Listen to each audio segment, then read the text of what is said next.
नमस्कार। पछिल्लो 5 दिनमा कोरोना संक्रमण र मृत्युको संख्या सुनौ। वैशाख 25 गते 8,418 जनामा संक्रमण, 53 जनाको मृत्यु। 26 गते 8,850 जनामा संक्रमण, 88 जनाको मृत्यु। 27 गते 9,271 जनामा संक्रमण, 139 जनाको मृत्यु। 28 गते 225 जनाको मृत्यु र 9,483 जनामा संक्रमण। 29 गते अर्थात् आज 9,305 जनामा संक्रमण, 168 जनाको मृत्यु। यो तथ्याङ्कले देखाउँछ नेपालमा कोरोना संक्रमण र मृत्युदर घटेकै छैन, बरु बढिरहेको छ। अघिल्लो साता शनिबार आइसियु र भेन्टिलेटरमा 989 संक्रमितको उपचार भइरहेको थियो। 4 दिनपछि अर्थात् बुधबारसम्म आइसियु र भेन्टिलेटरमा उपचाररत बिरामी नै 1,526 पुगे। यो तथ्याङ्कले पनि देखाउँछ गम्भीर बिरामीको सङ्ख्या पनि दिन प्रतिदिन बढ्दैछ। यो तथ्याङ्क हामीले कुनै त्रास फैलाउन र जनतामा झनै निराश बनाउन प्रस्तुत गरेका होइनौँ, तर तपाईँ हाम्रा शासक र प्रशासकलाई सुनाउन प्रस्तुत गरेका हौँ। जनता कोरोनासँग घरमा र अस्पतालमा छटपटाउँदा अनि अन्य जनतालाई निषेधाज्ञा लगाएर घरभित्र थुनेर यहाँ सत्ताको दौडधुप चलिरहेको छ। केपी शर्मा ओली हुन् या शेरबहादुर देउवा वा पुष्पकमल दाहाल प्रचण्ड मात्रै होइन, माधव कुमार नेपाल, महन्त ठाकुर, उपेन्द्र यादव नै किन नहुन्? सबै उही सत्ताको दौडमा बहुमत पुर्याउने होडमा कहिले बुढा नीलकण्ठ त कहिले बालुवाटार धाएका धाए छन्। आज मात्रै बुटोलको कोरोना विशेष अस्पतालमा अक्सिजन सकिएपछि एकैपटक 5 जना संक्रमितको अनाहकमा ज्यान जाँदा यिनीहरूको मन दुखेकै छैन। धागो कारखाना स्थित कोरोना विशेष अस्पतालमा आधा घण्टा अक्सिजन सप्लाई रोकिँदा एकैपटक 5 जनाको ज्यान गयो। ग्रिन सिटी अस्पतालमा अक्सिजन अभाव भएर बिरामी भर्ना लिनै छाडियो। नर्विक अस्पतालले पनि अक्सिजन अभावमा दुर्घटना हुने जनाउ दिइसक्यो।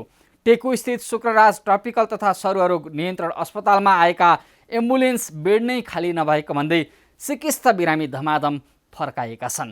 यति बेला यस्तै समस्या जनताले भोगिरहेका छन्, तर सत्ताको जोड घटाउ गर्नेहरू अझै जोडिरहेका छन्, कोहीले घटाइरहेका छन्, तर जनताको मतलब एक रत्ती पनि छैन। तपाईँ हाम्रो चिन्ता जनप्रतिनिधि र देश चलाउने नेताहरूलाई छँदै छैन, देखिँदै देखिएन। त्यसैले होसियार बनाऊ, आफ्नो सुरक्षा आफै गरौँ, आउनु सुरु गरौँ। आम जनताले बेहोरेको समस्या, अभाव र सरकारी सेवा सुविधाको झन्झट समाधानको सारथी बन्ने कार्यक्रम जनताको इजलास। म पुण्य प्रसाद धमला। कार्यक्रमको सुरुवातमा हेरौँ यो झलक।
स्वागत छ कार्यक्रम जनताको इजलासमा। आज हामी कोरोना महामारीको समयमा एम्बुलेन्समा चलिरहेको लुटको खेतीबारेको रिपोर्ट, ललितपुरको बिएनबी अस्पतालले बिरामी र परिवारमाथि गरेको गम्भीर खेलबाड बारेको विशेष रिपोर्ट र कोरोनासँगै भोकसँग सङ्घर्षरत नागरिकको पीडासँगै स्वास्थ्य क्षेत्रका जनशक्ति व्यवस्थापनदेखि सडकमा देखिने निषेधाज्ञाको अवस्थाबारेको स्थलगत सामग्रीसहित उपस्थित भएका छौँ। तपाईसँग पनि कुनै समस्या र गुनासो छन् भने हामीलाई पठाउन वा टिपाउन सक्नुहुनेछ। तपाईहरूका समस्या र गुनासोलाई हामी कार्यक्रममा उच्च प्राथमिकता दिनेछौँ। अब आजको पहिलो विषय, कोरोना महामारीको प्रकोप देशैभर थप भयावह बन्दैछ। नागरिक निषेधाज्ञा मार्फत कोरोनाको चेन ब्रेक गर्ने सरकारी अभियानमा सघाउन घर बसेको पनि 2 साता भयो। तर रोग लागेसँगै अस्पताल पुग्न नभई नहुने एम्बुलेन्समा समेत चर्को भाडा तिर्नुपर्दा नागरिक रोग भोगसँगै ठगीको मारमा समेत पर्न थालेका छन्। एम्बुलेन्सले ठगी धन्दा गरिरहेको बारे हामीले तयार पारेको यो रिपोर्ट हेरौँ।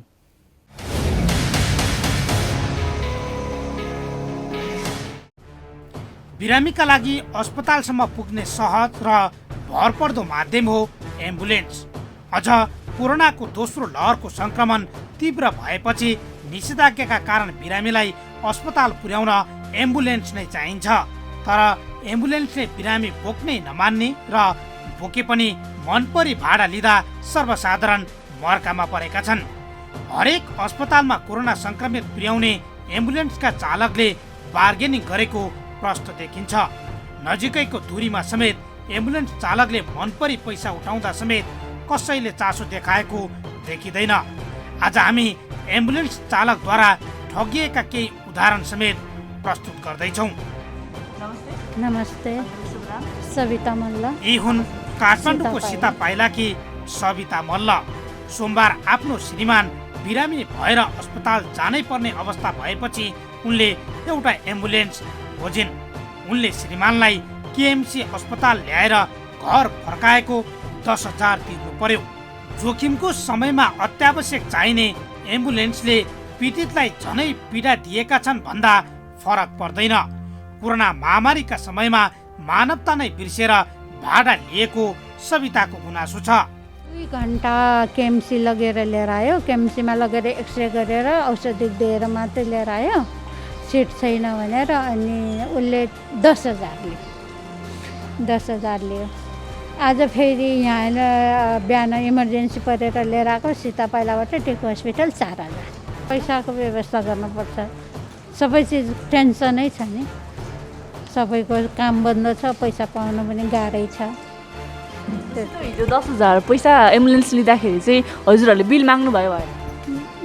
मलाई त भेट्नै दिएन नि। एम्बुलेन्सले कुदाइहाल्यो, ल्याएर आएर पनि छोडिदियो। मैले त हेर्नै पाइनँ। बिल मागेन हामीले, बिल मागेको छैन। त्यही त, बिल मागेन। पैसाभन्दा ठुलो आफ्नो मान्छे हुँदैन भन्ने हिसाबले हामीले पैसा खर्च गरिरहेको छौँ। सरकारले यति एम्बुलेन्सको मात्रै सुविधामा फ्री मात्रै गरिदियो भने बिरामीहरूलाई अलि सपोर्ट हुन्थ्यो। तर यसरी 600को बदलामा 1,000 यो 10,000 लिँदाखेरि त एकदम धेरै समस्या भयो नि। धेरै समस्या छ नि। यत्रो पैसा कति यो पनि औषधि इलाजलाई काम लाग्थ्यो। यो पैसा पनि धेरै समस्या छ नि। समस्या त म त यही भन्छु, मानवताको नाताले एम्बुलेन्सवालाहरू, एम्बुलेन्स ड्राइभरहरूले पनि सम्झिन पर्ने हो, बुझ्न पर्ने हो। एकअर्काको दुःखमा अलि सहायता गरेकोमा राम्रो हो। अलिक कम गरेर अलि सोच विचारले उनीहरूले आफ्नो लिनुपर्ने लिएर अलि सोच विचारले लिएकोमा ठिक थियो।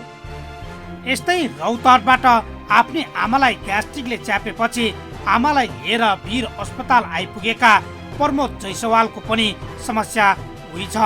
उनले पनि काठमाडौँ ल्याए बापत 15,000 तिरे। मान्छे भन्दा ठुलो पैसा नभएको कारण ऋण लिएर भए पनि भने जति एम्बुलेन्सलाई तिर्न बाध्य भएको जैसवालको गुनासो छ।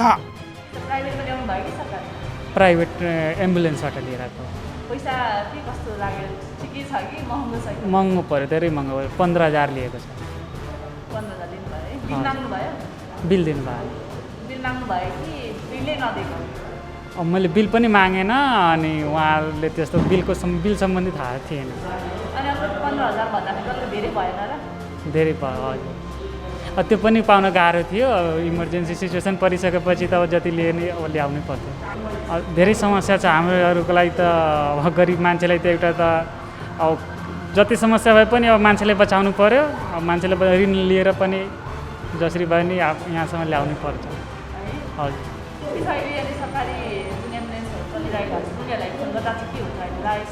फोन त लाग्दैन। फोन लागे पनि आज हुँदैन, अर्को दिन यसो ट्राई गर्नु भनेर भन्नुहुन्छ। हजुर, भाडा चाहिँ ठिक्कको यसो सरकारले योभन्दा बढी यो ठाउँबाट अर्को ठाउँमा कुन ठाउँको यस्तो रुटको ठिक्क भाडा सरकारले नै तोकेको भए सजिलो हुन्थ्यो। अब फिक्स त्यसरी नतोकेको कारण आफूलाई पनि थाहा हुँदैन भाडा कुन ठाउँको कति छ भनेर होइन, त्यसकारण उनीहरूले मागेअनुसार नै हामीले तिर्नै पर्छ।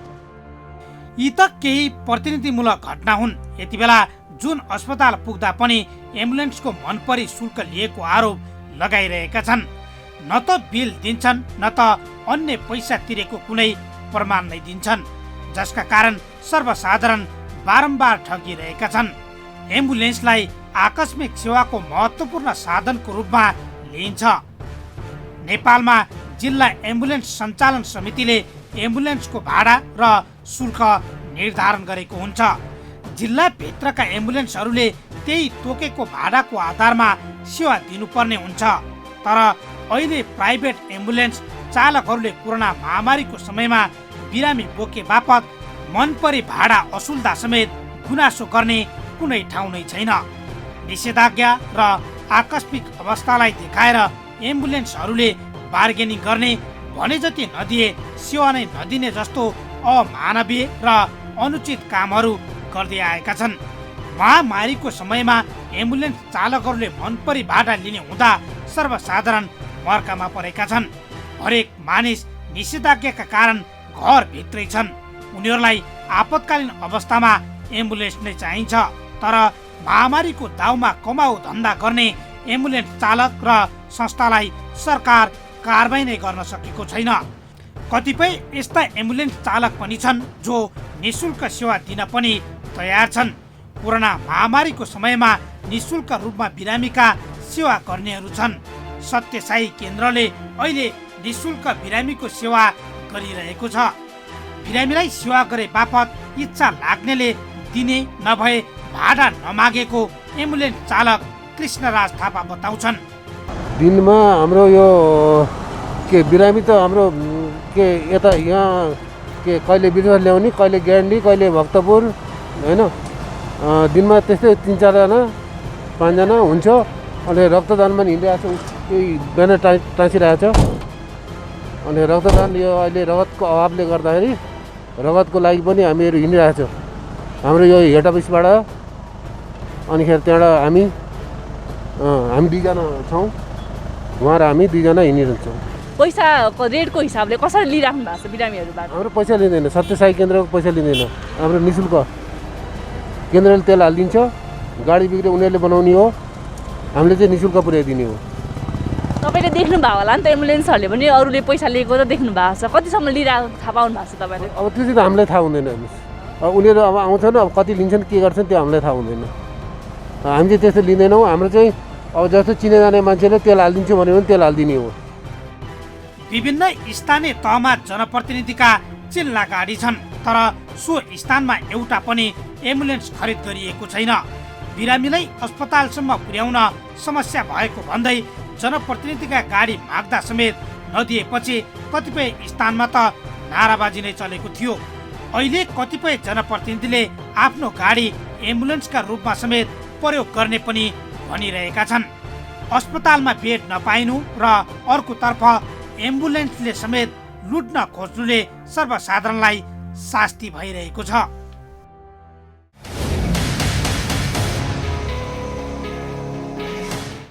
सार्वजनिक सवारी साधन र पास बिनाका निजी सवारी साधन सञ्चालनमा रोक लागेको बेलामा एम्बुलेन्स मार्फत थालिएको ठगी गम्भीर विषय हो।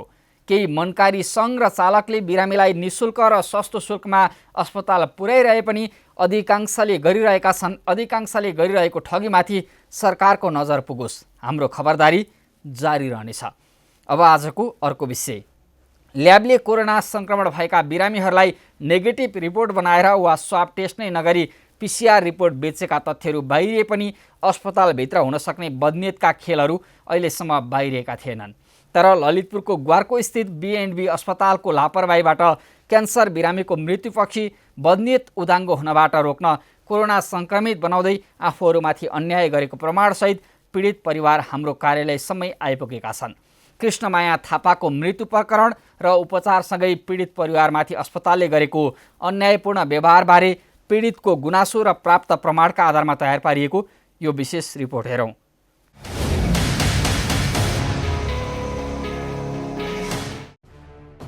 ललितपुरको ग्वारको स्थित B&B अस्पतालले उपचारमा हेलचेक्राइ गर्दा आफन्त गुमाउनु परेको र उल्टै अस्पतालले कोरोना संक्रमणका कारण मृत्यु भएको भनेर जालसाजी पूर्ण परीक्षण रिपोर्ट बनाएर अन्याय गरेको भन्दै मृतक कृष्णमाया थापाका आफन्त हाम्रो कार्यालयसम्म आइपुगेका छन्। त्यो चाहिँ के गरेका छौँ भने हामीले 10:30 बजे घडी हेरेर हामीले हस्पिटल पुऱ्याएर लगेका छौँ। किनभने 9:30 बजे हामीले घरबाट निकालेको, गाडीमा राखेको, 10:30 बजे हामीले हस्पिटल इन्ट्री गरेको र मैले दायाँ र बायाँ कोभिड पेसेन्ट राखेको छौँ है, कोभिड पेसेन्ट राखेको छ। अनि फेरि मैले सोधेँ, भित्र म बस्दाखेरिमा मैले सोधेँ उहाँहरू के हो, कस्तो बिरामी हो, मम्मीलाई त यहाँ बिचमा राख्नुभयो होइन, मम्मीलाई यो इमर्जेन्सी रुम होइन वेटिङ रुम जस्तो मतलब राख्नुभयो, उहाँहरू कस्तो बिरामी, कोभिडको बिरामी हो भन्दाखेरिमा 2 जना नर्स हुनुहुन्छ, डक्टरले पनि आएर हेर्नु भएन। उहाँले के भन्नुभयो भनेदेखि कोभिड बिरामी होइन भन्नुभयो। एकछिनपछि त्यो मम्मीको साइडमा भएको मान्छे मऱ्यो हेर्नु है, त्यो मान्छे मऱ्यो, उनीहरूले ट्र्याकिङ गरे। त्यो गरिसकेपछि तिमीहरूले मेरो मम्मीलाई यहाँ कोभिड पेसेन्टको उसमा किन राख्यौ भनेर मैले भने। मैले त्यसो भन्दाखेरिमा के भन्नुभयो, अघि उहाँको दिदीले यहाँ कोभिड पेसेन्ट भन्नुभएको भनेर भने।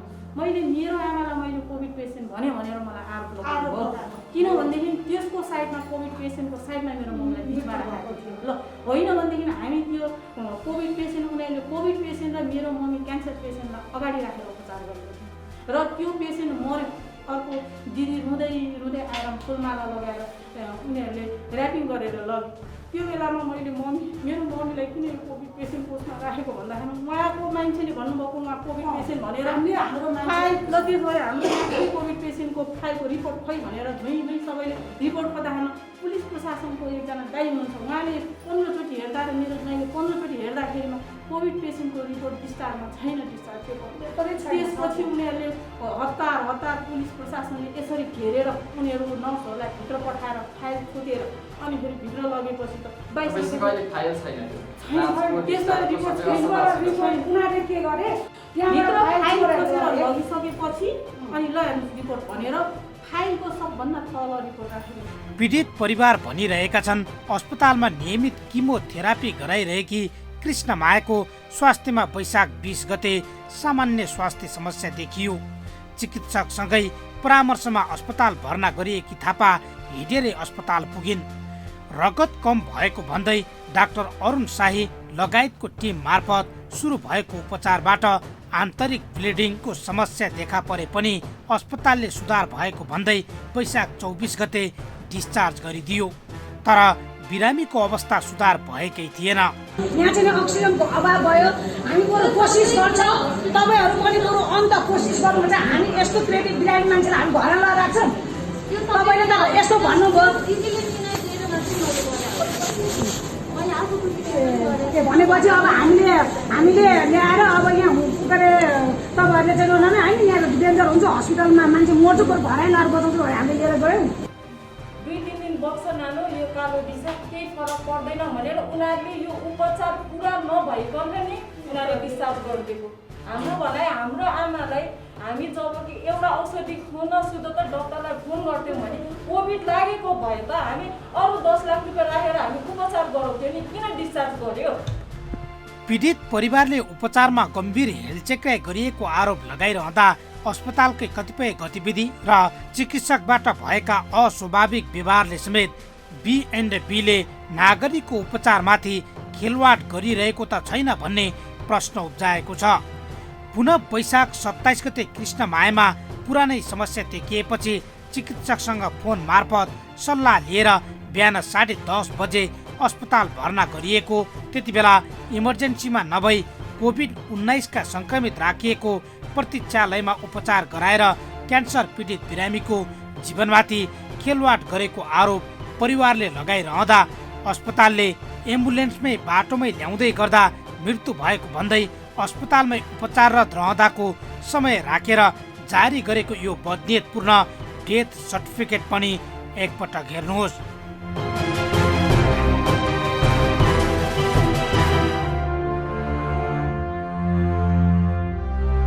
यति मात्रै होइन, 20 गते बिरामी भर्ना लिएर 24 गते कोभिड संक्रमण बारे परिवारका सदस्यमा कुनै जानकारी नै नदिई डिस्चार्ज गर्दै घर पठाएको अस्पतालले आफ्नो हेलचेक्राइ लुकाउन 22 गते स्वाब परीक्षण गरिएको र सोही समयमा कोरोना संक्रमित पहिचान भएको भन्दै बिरामीसँग भएको उपचारको फाइल खोसेर राखेको कोरोना परीक्षणको यो शङ्कास्पद रिपोर्ट पनि एकपटक हेरौँ। यी तथ्य मात्रै होइन, कोरोना संक्रमण कृष्णमायामा थिएन र अस्पतालले बदनियत र हेलचेक्रे लुकाउन प्रशासन र कोरोना संक्रमितको सब व्यवस्थापनमा भूमिका खेल्ने नेपाली सेनालाई समेत प्रभावमा पारेर आफ्नो अपराध लुकाउन खोजेको त होइन भन्ने आशंका गर्ने ठाउँ अरू पनि छन्। मृत्यु भएपछि आफन्तहरू भावविह्वल हुँदै सबसँगै बसेर शोक र आत्मीयता साटी रहँदा अस्पताल भने ड्युटीमा खटिएका स्वास्थ्य कर्मीले यदि कोरोना संक्रमणकै कारण ज्यान गुमाउनु परेको हो भने किन सचेत गराएनन्? केही समय अघिसम्म खुल्ला राखेर परिवारलाई छुन छुट दिइएको सब केही समयपछि कोरोना संक्रमणका कारण मृत्यु भएको नजिक जान समेत बन्देज गराएर उठाइएको यो दुईवटा परस्पर शङ्कास्पद देखिने नाटकीय खेलका दुई भिडियो प्रमाण पनि हामीले फेला पारेका छौँ। यो पनि हेरौँ।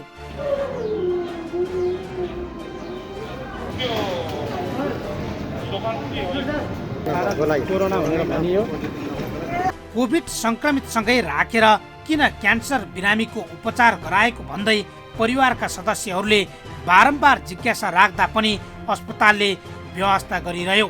आफैले 2 वर्ष बचाउन सकिन्छ भनेको बिरामीलाई उपचारमा हेलचेक्रे गरेर मारियो भन्दै यति बेला कृष्णमायाका आफन्तहरू B&B अस्पतालमाथि छानबिनको माग गरिरहेका छन्।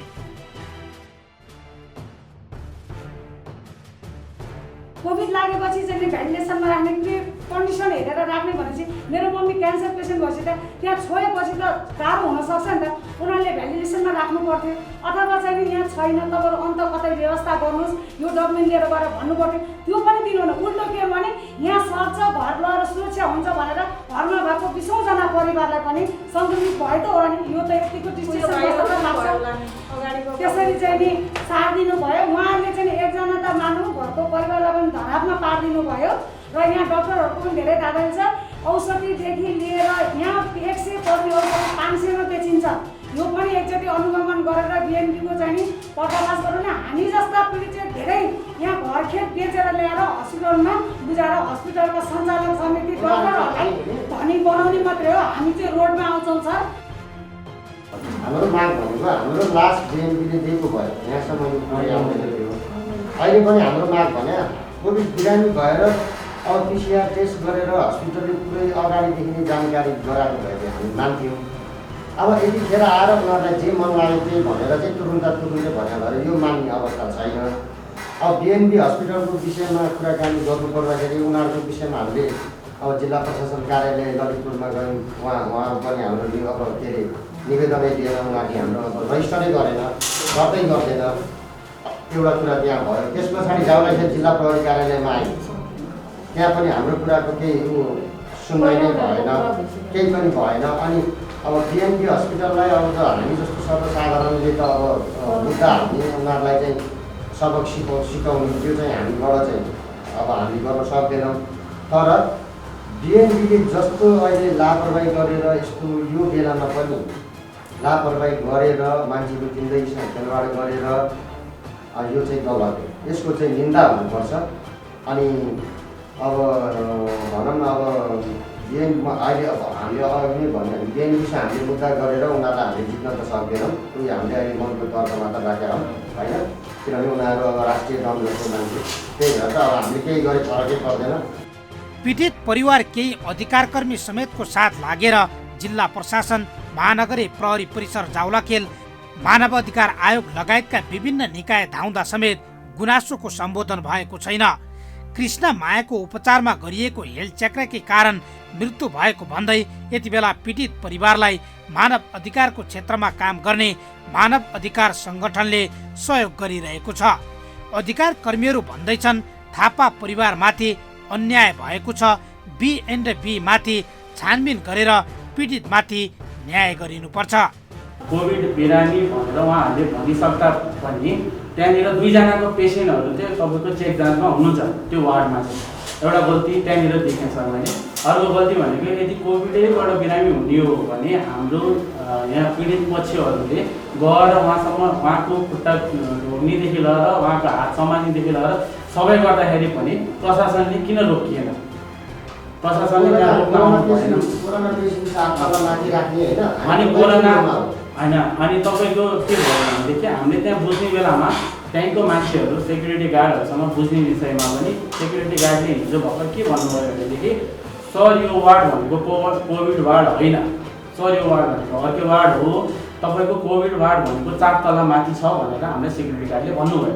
हाम्रो आमालाई हाम्रो कोभिड-19 लागेर मृत्यु भयो भनिएको छ। त्यही वार्डमा धेरैजनाको उपचार पनि भइरहेको छ सर। अब कोभिड-19 लागेको बिरामीलाई चाहिँ खुला रूपमा राख्ने नेपाल सरकारले कुनै हस्पिटललाई अनुमति दिएको छैन सर, जसमा हाम्रो बिएनबीले मनलाग्दी रूपमा कोभिड-19 को बिरामीलाई राखिरहेको छ सर।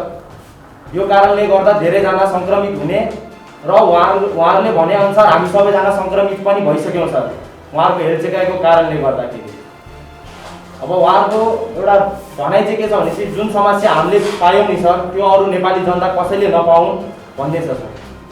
B&B अस्पताल बिरामीको उपचारमा खेलवाड गरेको भन्दै बारम्बार विवादमा आइरहन्छ, तर छानबिन कारबाही र गुनासोको निराकरण खासै हुने गरेको देखिँदैन।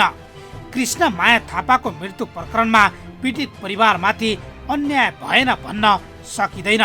औषधिमा समेत चिकित्सकको कमिसन जोडिने अनि महँगो शुल्क तिर्नुपर्ने बिरामीको बाध्यतामाथि नियमन र अनुगमन होस् अनि B&Bले शक्ति, पहुँच र पैसाको बलमा अरू धेरैलाई कृष्ण मायाको अभिगत बनाउने जोखिमलाई नजरअन्दाज नगरियोस्।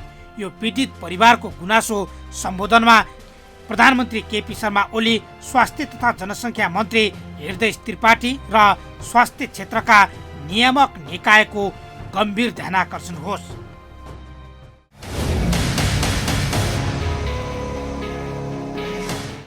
बिरामीको भर्नामै महँगो शुल्क, बेड र औषधिमा उस्तै चर्को मूल्य। यति मात्रै होइन, क्यान्सरका बिरामीको उपचारमा समेत हेल्थ चेकै गर्ने B&B अस्पतालले सुटुक्क PCR रिपोर्टमा कोरोना पोजिटिभ देखाएर गल्ती लुकाउन गरेको यो षड्यन्त्रको छानबिन हुनुपर्छ। बिरामी र पीडित परिवारमाथि शक्ति, पैसा र पहुँचको आधारमा बारम्बार थिचोमिचो गर्ने B&B अस्पतालमाथि सरकारी नियमनसँगै कारबाही होस्।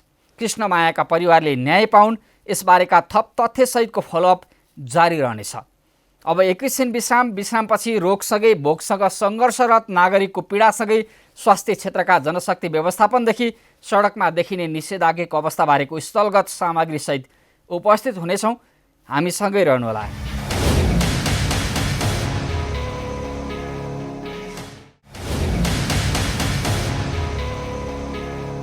विश्रामपछि स्वागत छ। तपाईँ हेर्दै हुनुहुन्छ कार्यक्रम जनताको इजलास। आज हामी स्वास्थ्य पूर्वाधार, अक्सिजन लगायतको अभावसँगै स्वास्थ्य क्षेत्रमा जनशक्ति समेतको अभाव झेलिरहँदा काठमाडौँ उपत्यकाका विभिन्न स्थानमा पुगेका छौँ। स्वास्थ्य क्षेत्रको जनशक्ति अभाव टार्न नेपाली सेनाले करारमा लिइरहेको भर्ना, रोगसँगै भोकसँग सङ्घर्षरत हजारौँ नागरिकले सडकमा खाना खाइरहेका दृश्यसँगै उनीहरूको र मनकारी क्लबका प्रतिनिधिको आवाजसहित उपत्यकाको निषेधाज्ञाको अवस्था देखाउँदैछौँ। हेरौँ यो स्थलगत रिपोर्ट।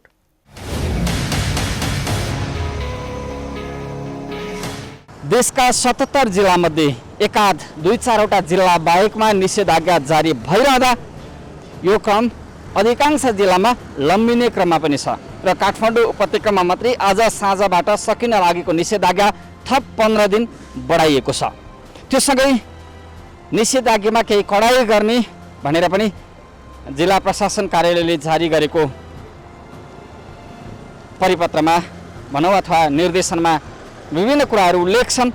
यद्यपि यो सबै कुरा भइरहँदा पनि कोरोना सङ्क्रमण र मृत्युदर भने उच्च देखिँदैछ, जसका कारण नागरिकमा एउटा त्रास फैलिएको छ भने सरकारले कसरी नागरिकलाई उपचार सेवा दिने, स्वास्थ्य पूर्वाधारलाई कसरी विकास गर्ने र जनशक्तिको व्यवस्थापन कसरी गर्ने भन्ने बारेमा खास रूपमा चासो लिएर नागरिकको जीवन रक्षा गर्ने गरी त्यो सम्बोधन गर्न नसकेको हो कि भन्ने गुनासो स्वयं स्वास्थ्य क्षेत्रका विज्ञहरूले, चिकित्सकहरूले गरिरहेका छन्।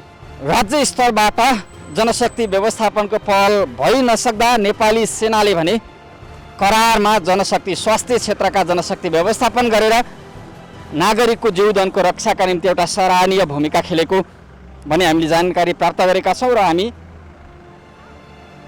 यो राधा समी सत्सङ्ग व्यास नेपाल रहेको स्थानमा छौँ।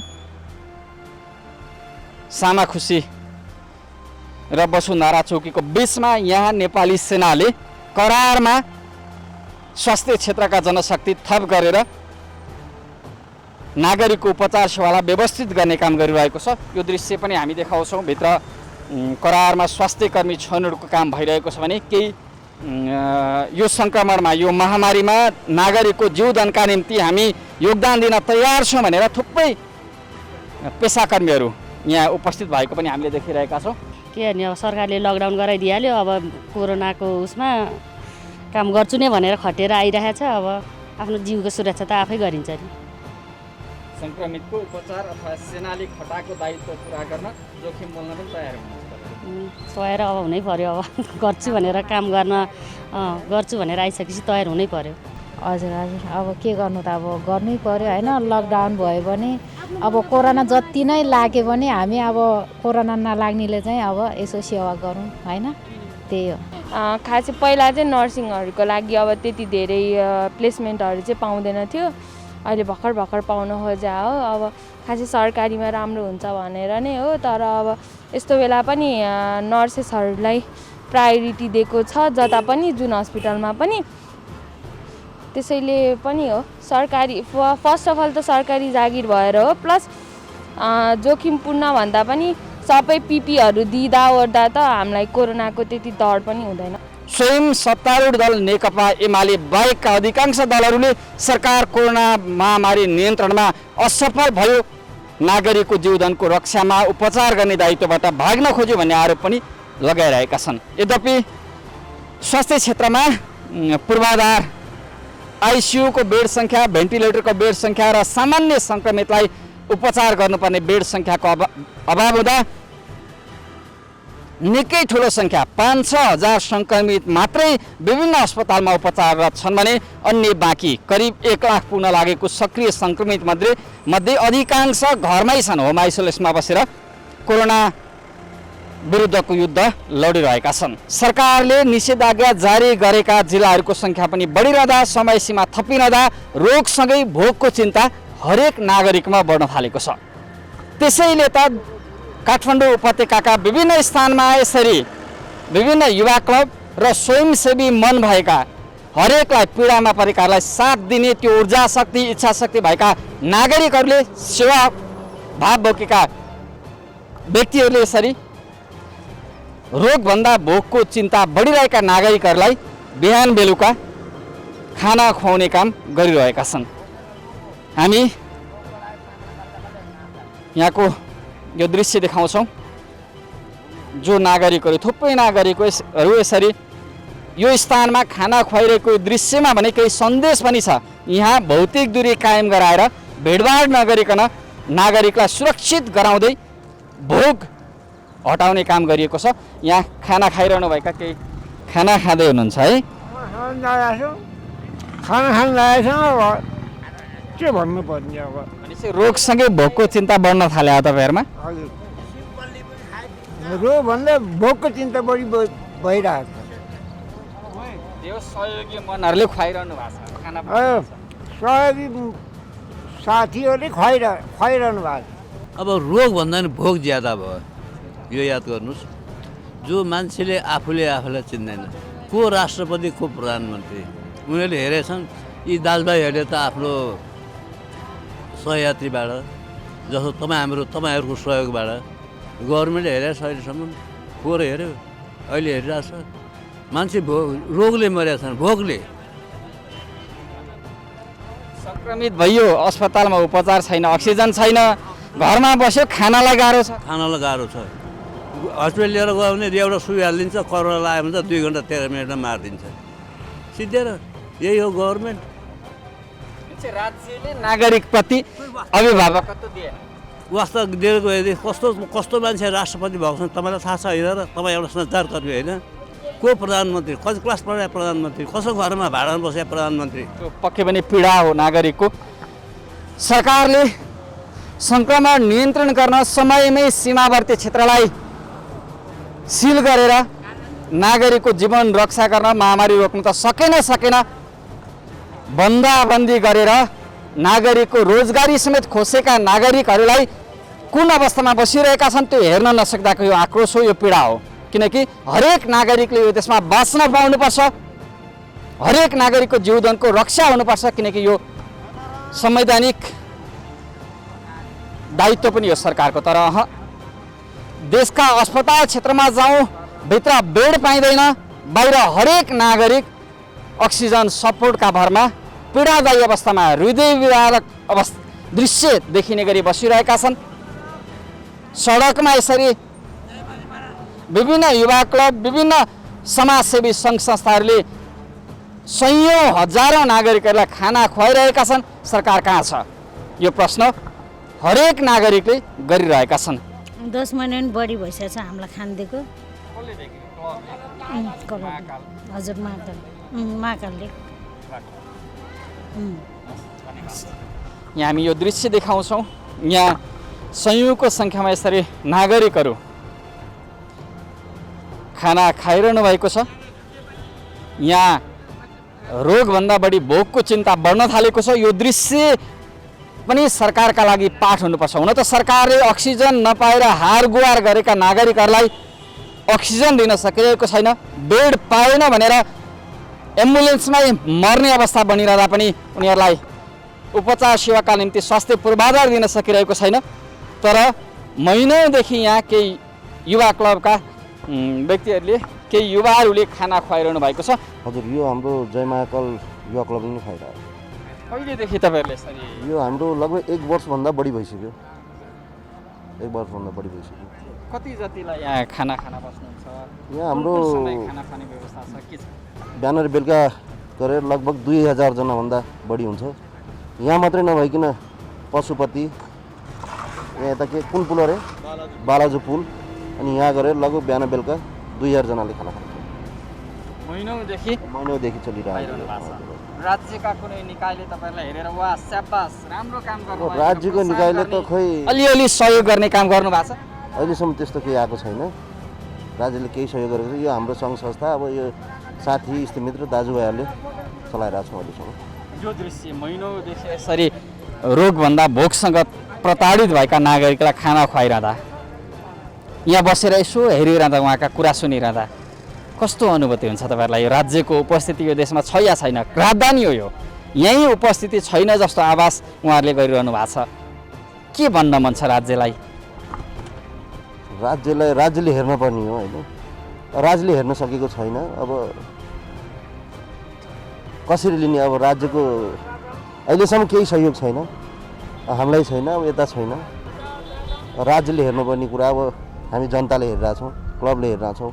राज्यले हेर्नुपर्ने कुरा हो। उहाँहरूले केही गर्न सक्ने अब क्षमता नबढो कि नचार हो। राज्यको उपस्थिति चाहिँ हामीले देखेको छैनौँ। तर हामी के भन्न चाहन्छौँ भने हामीले चाहिँ यो राज्यको मात्र दायित्व मात्र पनि नभएर हामी युवाहरू पनि यही देशको नागरिक हौँ। हामीले पनि केही गर्नुपर्छ। युवाहरू चाहिँ हामी सबै सामाजिक सञ्जालदेखि हरेक चिजमा चाहिँ हामीले सरकारलाई मात्र यहाँनिर दोष नदेखाउँ। हामीले चाहिँ एउटा पाठ सिकाउनु छ। जुन अहिलेको समयमा मानवता हरायो, जुन मानवता छैन भन्नुभएको छ सम्पूर्णले, तर यहाँ हामी चाहिँ यहाँनिर यो मानवता हराएको छैन, हामीले मानवता जगाउनुपर्छ। अहिले पनि मानवता चाहिँ कहीँ गएको छैन। जुन हाम्रो मनस्थितिमा हराए पनि हामीले चाहिँ व्यवहारमा चाहिँ लागू गर्नुपर्छ भनेर चाहिँ हामी जय महाकाल युवा समूह चाहिँ समाजको लागि, राष्ट्रको लागि, धर्म रक्षाको लागि हामीले केही गर्नुपर्छ। योगदान युवाहरूको भूमिका जुन हाम्रो पुर्खाहरूले बिर्सिए पनि हामीले चाहिँ बिर्सिनु हुन्न, यसको संरक्षण हामीले गर्नुपर्छ भनेर चाहिँ हामी लागि पऱ्यो। यहाँ भर्खरका युवादेखि बच्चा बोकेका आमाहरू समेत यसरी सडकमा बसेर खाना खानुपर्ने अवस्था हामीले देखिरहेका छौँ। यहाँ खाना खानु दिनु भइरहेछ, त्यही भएर यहाँ खाना खान आएको क्या। सरकारले हेरेन भनेको छ, युवा क्लबले तपाईँलाई खाना खुवाइरहेको छ, के भन्नुहुन्छ उहाँहरूलाई? उहाँहरूलाई धेरै धेरै धन्यवाद होइन, खाना खुवाइदिइराख्नु भएको छ होइन, यत्रो मान्छेलाई खाना खुवाइराख्नु भएको छ होइन, धेरै सहयोग गर्नुभएको छ, त्यसको लागि धेरै धेरै धन्यवाद। खाना खाइरहनु खाना खाइरहेको बच्चा सहित मेरो बच्चा मेरो छोरी यसरी खाना हजुर अवस्था बताइदिनु। खाना खाना खुवाउने युवा क्लबलाई चाहिँ के भन्नुहुन्छ तपाईँ? सरकारलाई के भन्न मन छ? दादाहरू भन्छ दादाहरू भन्छ दादाहरू भन्छ धन्यवाद भन्नु। जय जय महाकाललाई केपी ओलीभन्दा बढी पावर भएको र बढी ठुलो मान्छौँ। किन केपी ओली जनता पाले होइन, जय महाकालले पालेको छ जनता। 2025 जना मान्छेलाई खाना खुवाउने, बिहान बेलुका खाना खुवाउने हो, दुःखसम्म साथ दिने औषधि उपचार गराउने सारा संसार केपी ओलीले के चाहिँ गरिरहेको छ? जय महाकालले गरिरहेको छ जस्तो गर्नु। तर केपी ओलीलाई भन्दा धेरै धेरै ठुलो ठुलो धन्यवाद जय महाकाललाई, समूहलाई, मेलाई धन्यवाद छ। उहाँहरूले खुवाइरहेको छ हामीलाई, उहाँहरूलाई धन्यवाद छ। कहाँबाट ल्याउनुहुन्छ, कहाँबाट जुटाउनुहुन्छ, आफै हाल्नुहुन्छ होइन। महिनैदेखि खुवाइरहेको छ हामीलाई, साँझ बिहान खुवाइरहेको छ। सरकारलाई के भन्नु? अब सरकारले के हेरेको छ चाहिँ? 1 महिना लकडाउन हुँदा पहिलाको लकडाउनमा 80 करोड खर्च भयो रे। त्यसको 80 करोड 3 करोड त जनता छैन भने 80 करोड कहाँबाट खर्च हुन्छ? त्यसको हुन्छ त? हुँदैन नि। यो आवाज राज्यले सामान्य आवश्यकता पुरा नगर्दाको प्रतिनिधि आवाज हो। यो आवाज देशभर थप बढ्नेवाला छ, किनकि नागरिकको कथा व्यथा पीडा र दुःखमा सरकार नजिक होस्, अपनत्व सृजना गर्ने काममा भूमिका खेलोस्। यो हाम्रो माग होइन। हरेक नागरिकले भनिरहेका छन् सरकार स्वास्थ्य पूर्वाधार जनशक्ति विकास गर्दै नागरिकको रोगसँगै भोकको चिन्ता दूर गर्न अग्रसर होस्। यो माग यी नागरिकहरूको माग हो। बुधबार साँझबाट निषेधाज्ञा थप लम्बिँदैछ। 15 दिन थप्ने गरी उपत्यकाका 3वटै जिल्ला प्रशासन कार्यालयले निर्णय समेत गरिसक्दा यति बेला काठमाडौँ उपत्यकाको निषेधाज्ञाको अवस्था के छ भन्ने स्थलगत वास्तविकता बुझ्न हामी उपत्यकाका विभिन्न स्थानमा पुगिरहेका छौँ र यहाँका स्थलगत दृश्य यहाँलाई देखाइरहेका छौँ। यति बेला सडकमा नेपाल प्रहरी र सशस्त्र प्रहरीको उपस्थिति भने केही बाक्लो गरिएको छ। यद्यपि यो सुरक्षा जाँचको उपस्थिति बाक्लो भइरहँदा यसरी गाडीहरू, मोटरसाइकल, दुई पाङ्ग्रे सवारी साधन गाडीहरू, खाद्यान्नका गाडीहरू र निजी सवारी साधनको ओहोर दोहोर आवत जावत पनि बाक्लै देखिएको छ यो समयमा। तर नागरिकले बिहान बेलुका यसरी गरिएको कडाइलाई उल्लङ्घन गरिरहेका छन्। यो सुरक्षाकर्मीको सडकमा उपस्थिति हाम्रा लागि हो भन्ने अनुभूति किन नागरिकमा भएन? जसका कारण पनि कोरोना महामारीको चेन ब्रेक गर्ने र सङ्क्रमणसँगै मृत्युदर घटाउने सरकारको एउटा राम्रो उद्देश्य पुरा नहोला कि भन्ने चिन्ता बढ्न थालेको दृश्य यहाँबाट देखिन्छ। बुधबार निषेधाज्ञाको अवस्था के छ भने स्थलगत वास्तविकता बुझ्न हामी काठमाडौँ उपत्यकाका विभिन्न स्थानमा पुगिरहेका छौँ। हामी बस पार्क, बालाजु लगायतका क्षेत्र हुँदै यति बेला काठमाडौँ उपत्यका भित्रिने र यहाँबाट उपत्यका बाहेकका विभिन्न जिल्लामा बाहिरिने मुख्य नाका कलङ्की क्षेत्रमा आइपुगेका छौँ र यहाँ पनि यहाँ देख्न सक्नुहुन्छ सुरक्षाकर्मीको उपस्थिति निकै बाक्लो छ। सशस्त्र प्रहरी र नेपाल प्रहरीले यहाँ सुरक्षा जाँचलाई कडाइ गरिरहेका छन्। यद्यपि यो क्षेत्रबाट हुने सवारी साधनको चहलपहल र आवतजावत भने बाक्लै देखिएको छ। हामी यो दृश्य देखाउँछौँ। काठमाडौँ उपत्यका प्रवेश गर्ने यात्रुलाई, चालकहरूलाई र ती सवारी साधनहरूलाई केही समय होल्ड गरेर राखेर जाँच गरिसकेपछि सुरक्षाकर्मीले प्रवेश दिएको अवस्था छ भने यताबाट जाने सवारी साधनलाई पनि केही तल जाँच गरिएको अवस्था छ। हामीले विभिन्न चोकहरूमा केही सचेतनाका दृश्यहरू पनि देखिरहेका छौँ। तपाईँको मास्क लगायतका मास्क लगाउन, भौतिक दूरी कायम गर्न र सचेतनाका सावधानीका उपायहरू अवलम्बन गर्न सुरक्षाकर्मीहरूले एउटा सचेतना सन्देश पनि प्रवाह गरिरहेका छन्। हामी यो आवाज सँगसँगै यो सुरक्षा जाँचको दृश्य पनि हामी यहाँलाई एकपटक देखाउन र सुनाउन चाहन्छौँ। केन्द्र एवं सामुदायिक प्रहरी सेवा केन्द्र र महानगरीय प्रहरी वृत्त कालीमाटीको अनुरोध, कोरोना भाइरसले विकराल रूप लिँदैछ, त्यसैले यसलाई गम्भीर रूपमा लियौं, हेलचेक्राइ नगरौं। काम नभई अनावश्यक रूपमा घरबाट बाहिर ननिस्कियौं। निस्कनै पर्ने भए मास्क, पन्जा, चस्मा लगायतका सुरक्षाका उपायको अवलम्बन गरौं। अनावश्यक भिडभाडमा नजाउँ, अनावश्यक भिडभाड नगरौं, अरूलाई पनि भिडभाड नगर्न सचेत गरौं। मास्क लगाउँदा उचित मास्क लगाऊ, एउटै मास्क धेरै दिन प्रयोग नगरौं। बालबालिका वृद्ध घरमा नै सुरक्षित बसौं। घरबाट बाहिर निस्कँदा कम्तीमा 2 मिटर सामाजिक भौतिक दूरी कायम गरौं। हरेक व्यक्ति आउँदा होस् या जाँदा होस् यात्रा गर्ने क्रममा हिँडेका ती व्यक्तिहरूको सबै यथेष्ट विवरण सङ्कलन गरेर उनीहरू मार्फत कन्ट्याक्ट ट्रेसिङ गरेर हरेकलाई सुरक्षित गर्न अथवा कोही सङ्क्रमित भएमा उनीहरूसँग निकट रहेका व्यक्तिहरूलाई सङ्क्रमण हुनबाट रोक्न अथवा सुरक्षित गराउन सक्ने हो भने पनि यो कोरोनाको चेन ब्रेक सहज हुन सक्छ। यतातर्फ राज्यको ध्यान पुग्न जरुरी छ।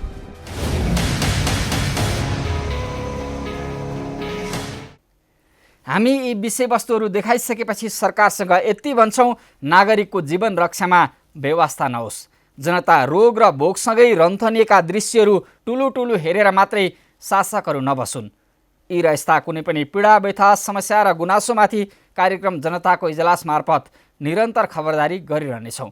व्यवसायीले नीति नियम मिचेर गरेका बदमासी, जनताको गुनासो र कथा व्यथासँगै सरकारी निकायबाट दिने सेवा प्रवाहमा भए गरेका कमजोरी केलाएर हामी सुधारको प्रयास कार्यक्रम मार्फत खोज्नेछौँ। तपाईँ हामीलाई आफूले बेहोरेका समस्या र गुनासो स्क्रिनमा देखाइएको टेलिफोन नम्बर र इमेल ठेगानामा पठाएर वा टिपाएर समस्या समाधानको साझा आवाज बन्न सक्नुहुनेछ। हवस् त आजका लागि जनताको इजलास यति नै। फरक विषयवस्तु र तपाईँहरूकै गुनासोसहित अर्को कार्यक्रममा पुनः उपस्थित हुने नै छौँ। प्राइम टाइम्स टेलिभिजन हेर्दै रहनुहोला। नमस्कार।